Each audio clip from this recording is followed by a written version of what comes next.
Со тагано и револт и гнев од родителите на загинатите деца во Кочанската дискотека искажан кон адвокатите, особено од нивниот град, заврши денешното рочиште во најголемиот судски процес во земјава.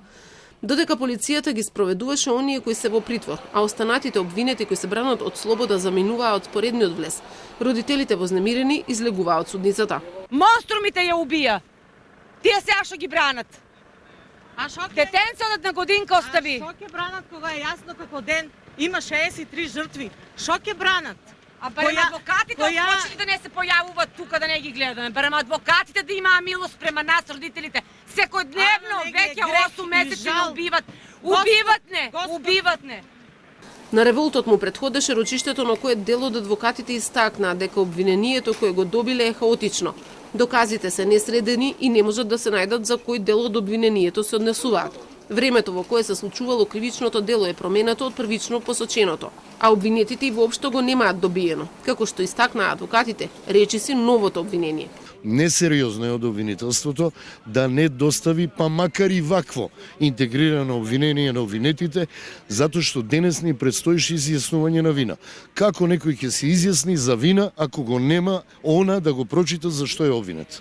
Ако дозволиме било што да поминува, како што посакува обвинителството, ние на крајот на денот нема да дојдеме до она што за што сите се залагаме, а тоа е одговорните лица да ја сносат одговорноста, невините лица што доста ги има во овој предмет со оглед на квалификацијата на делото, да бидат ослободени од вина. Ваквата состојба се случи бидејќи на минатото рочиште имаше спојување на првичното обвинение со она за сопственикот на фирмата за обезбедување на диското. Обвинителството се бранеше дека нема суштински промени, а менувањето на времето во кое се случило делото го нарече техничка грешка. Судиката го прифати ваквото објаснување.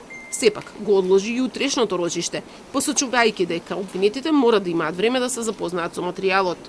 Кога заврши првото рочиште, се појави една искра на надеж, а токму причината за таа надеж е судиката и воведниот дел на обвинителите. Ние, родителите на починатите деца, бараме само правда.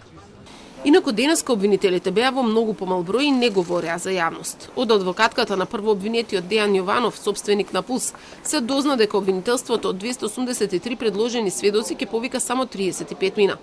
Во процесот има 35 обвинети и 3 фирми.